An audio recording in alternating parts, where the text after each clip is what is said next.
What happens when one of Hollywood's most unpredictable actors sits across from one of television's sharpest voices? A routine question about method acting spirals into a clash so fierce it silences an entire studio.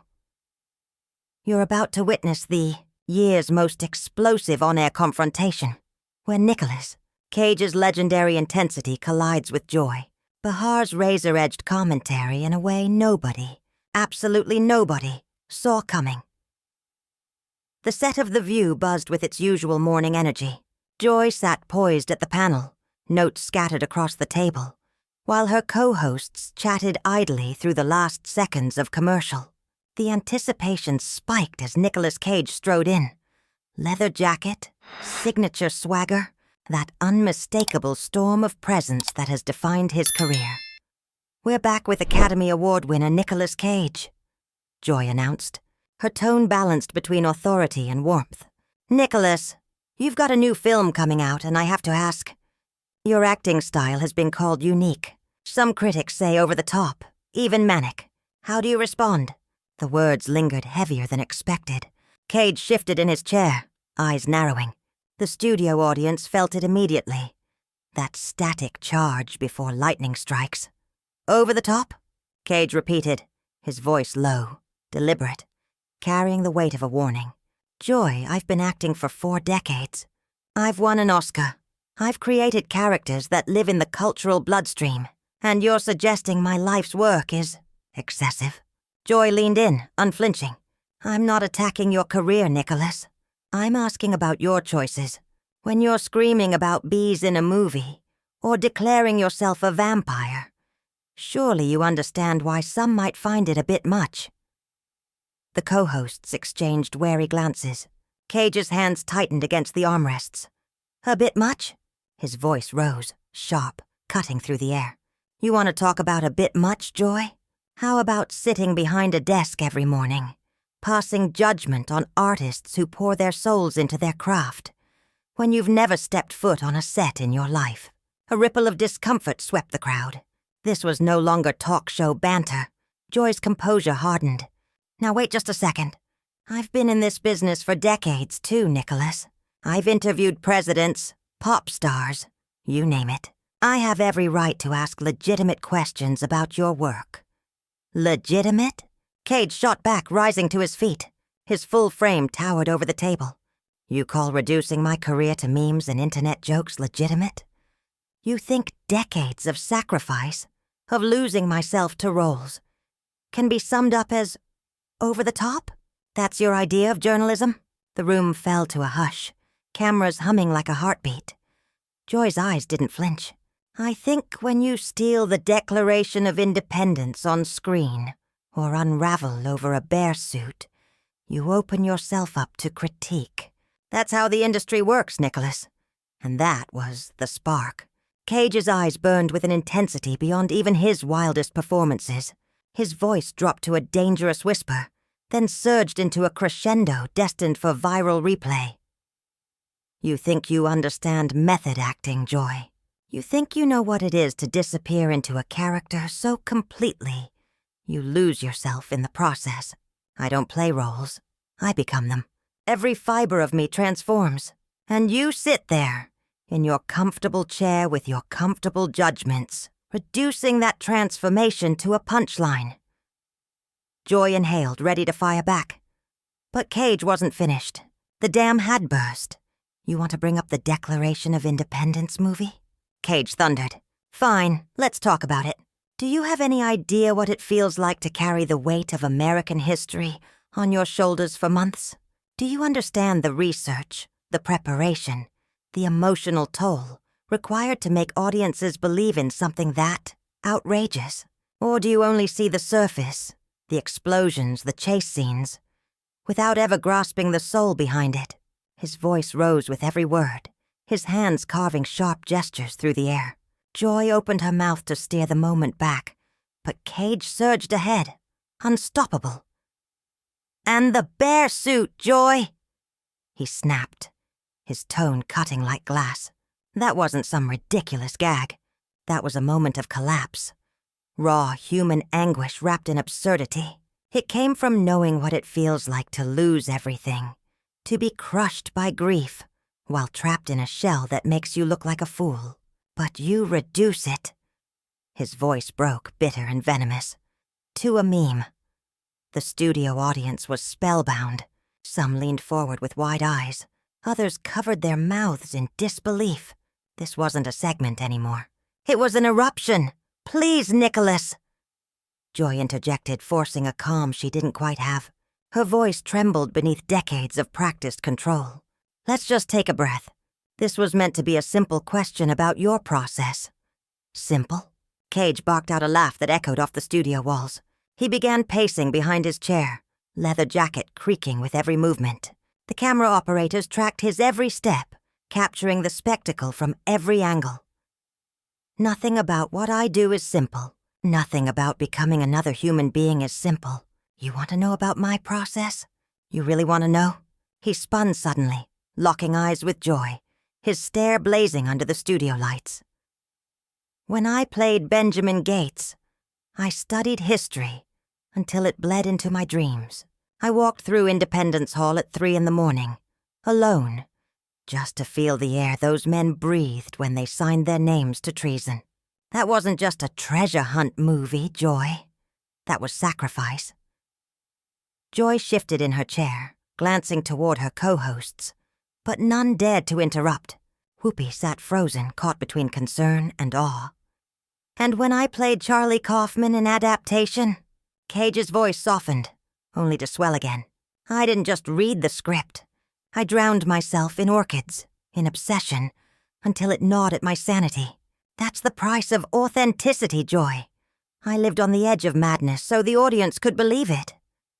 Nicholas! Joy tried again, but he cut her off with a sharp, bitter laugh. Your viewers? You mean the ones who tune in every morning to watch you slice up artists with shallow observations? The ones who cheer when you boil human complexity down to sound bites? The other hosts exchanged uneasy looks. Sarah Haynes hovered like she might call for security. Sonny Hostin looked torn between horror and fascination. Joy's mask cracked at last. The polished television veneer slipped, and the fighter beneath it surfaced. Now you listen to me, Nicholas, she snapped, her voice rising to meet his fury. I've been doing this job long before your face became internet fodder, and I'll be doing it long after.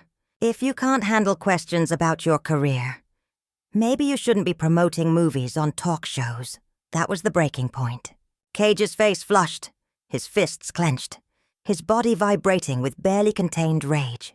When he spoke, his voice carried a primal charge that made the room itself feel smaller. You think this is about promotion? You think this is about handling questions? No, Joy. This is about respect. He advanced toward the desk, towering over the panel, with a presence that was magnetic and terrifying at once. When you sit across from an artist, you're not speaking to a brand or a punchline. You're speaking to someone who has given their entire existence to storytelling. Do you know what it's like to research a character until you start dreaming their dreams? To mimic their speech until your own voice disappears? To carry their fears until you can't separate them from your own? He leaned in, his voice a low, vibrating growl. That's not over the top, Joy. That's commitment. That's artistry, Cage said, his voice low but vibrating with conviction. That's what real actors do. Joy, rattled but determined not to show weakness on live television, shot back with venom. And do you know what real journalists do, Nicholas? We ask the tough questions. We don't just sit here while celebrities deliver monologues about their artistic purity while cashing studio checks. If you want worship, go to a fan convention. The audience gasped. A few muffled "oh my gods" echoed, caught clearly by the microphones. The tension was thick enough to choke on. Cage froze mid-step, going utterly still, the silence more dangerous than his rage. When he finally spoke, it was measured, quiet, lethal. Fan convention. He repeated each syllable deliberate. You just compared my life's work to autographed tables and cosplay. Joy, I've been nominated for Academy Awards. I've won one. I've created characters that will outlive both of us, and you reduce that to signing posters in a hotel ballroom." Joy knew she'd crossed a line, but pride wouldn't let her retreat. Her chin lifted, her voice edged with defiance. "Look, Nicholas, I didn't mean to diminish your achievements, but let's be honest, some of your choices have been questionable. The direct-to-video projects, the financial troubles, the multiple marriages. These things affect how people see your artistic integrity.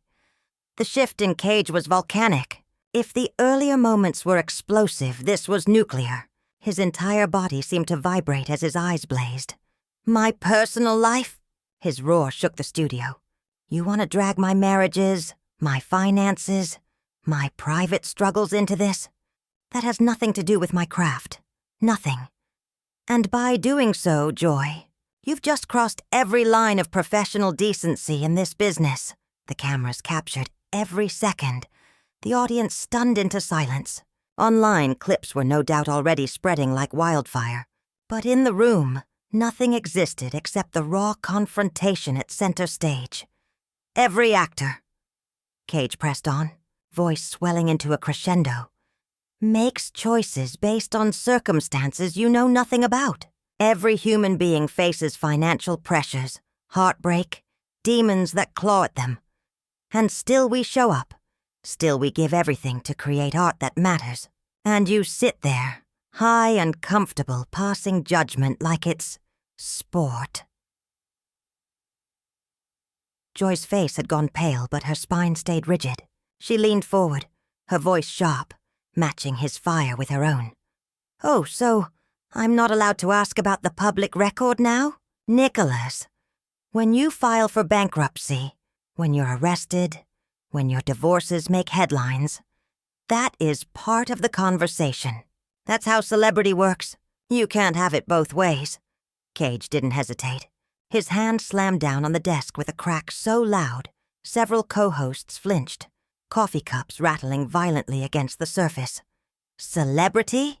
he bellowed, his voice pitched to a furious roar. "You think I chose celebrity? You think anyone chooses to have their lowest moments sold as entertainment? I chose to be an actor, Joy. I chose storytelling. I chose to bring characters to life, to make people feel something real in a world drowning in artificial noise. That's the choice I made?" Whoopi Goldberg finally broke her stunned silence, raising her hands like a referee stepping between fighters. Hey, let's just take a step back here, okay? Let's breathe." But neither Cage nor Joy was ready to yield.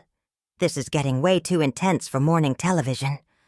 But Nicholas whirled around to face her, his eyes blazing with an almost manic energy that made even his wildest screen roles look tame. "Too intense for morning television?" he repeated, his tone laced with scorn. "Whoopi, you of all people should understand what it costs to be an artist in this business. You've lived it. You've been judged, cornered, second-guessed. Every decision dissected by people who've never walked in your shoes." Whoopi opened her mouth, but Nicholas had already shifted back to Joy, who clutched her cue cards as if they were armor. "You want to drag my marriages into this, Joy? Fine. Let's talk about the impossible task of maintaining human relationships when you're constantly burying yourself inside other people's skins. Let's talk about what it does to your mind when you rip open your own darkest places for a role. Then go home and try to be a husband, a father." His voice cracked on that last word, the vulnerability slicing through the fury like broken glass. "You think those straight-to-video films were compromises? Some were. But they were also obligations. Choices made because people depended on me. Because like everyone else in this country, sometimes I had bills to pay. And even then, even in the lowest budget productions, I gave everything I had." Joy's face softened, a flicker of doubt crossing her features. She started cautiously.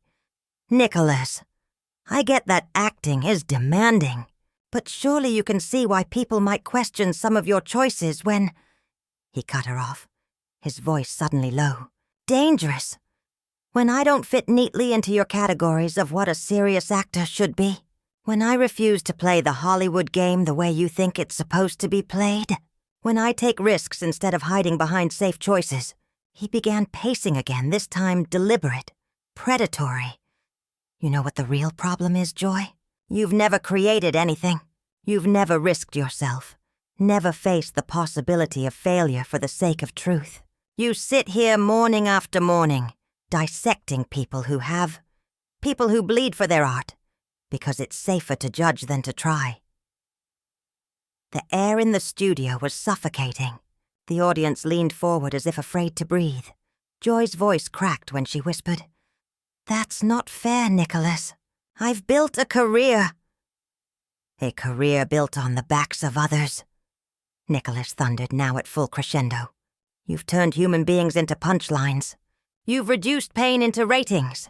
You've never stood before a camera with your soul stripped bare. You've never sacrificed pieces of yourself for the sake of a story. And worst of all, you do it with smugness, as though you're entitled to tear down what others have bled to build." He stopped pacing and planted himself directly in front of her desk, towering. His presence swallowed the room. "And you call that journalism? No, Joy. You're a vulture, feeding on the carcasses of other people's pain." The silence that followed was so total, it rang in the ears. Joy's face went pale, her hands trembling. Even her co-hosts sat paralyzed, eyes darting like trapped animals. Nicholas drew a deep breath, his voice quieter now, but burning with the same intensity. "I came here to talk about my work, to share passion, not to be butchered in a mock trial disguised as an interview. And this right here is why artists hide, why they refuse to be vulnerable in public, because this industry doesn't nurture, it consumes." Joy finally stammered, her tone fragile. "Nicholas, maybe we got off on the wrong foot. Maybe we could start over?"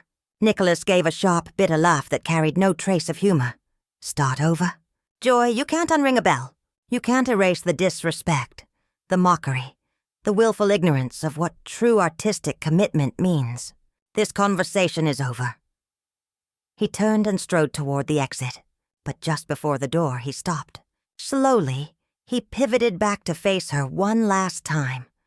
"And for the record, every single over-the-top performance you sneer at, every meme you laugh at, that came from a place of truth, from absolute commitment. That's what real acting looks like. That's what happens when someone cares more about the craft than about playing it safe for people like you." The door closed with a soft click that echoed louder than any of his shouts. The studio sat frozen. Seconds ticked like hours before Joy, hands visibly shaking, forced her eyes to the camera. "Well, that was certainly something," she said, her voice trembling despite her attempt at composure. "We'll be right back after this break." As the broadcast cut to commercial, the studio audience erupted, half applause, half horrified gasps. What they had just witnessed wasn't merely an interview gone wrong. It was an unfiltered war between art and media, raw truth colliding with performance. So there you have it, folks. Nicolas Cage's most explosive television appearance ever. A moment destined to be dissected and replayed for years. What do you think? Was Nicolas justified, or did he go too far? Subscribe to the channel and tell me in the comments. Because this is exactly the kind of unfiltered, combustible drama that proves why live television will never be predictable.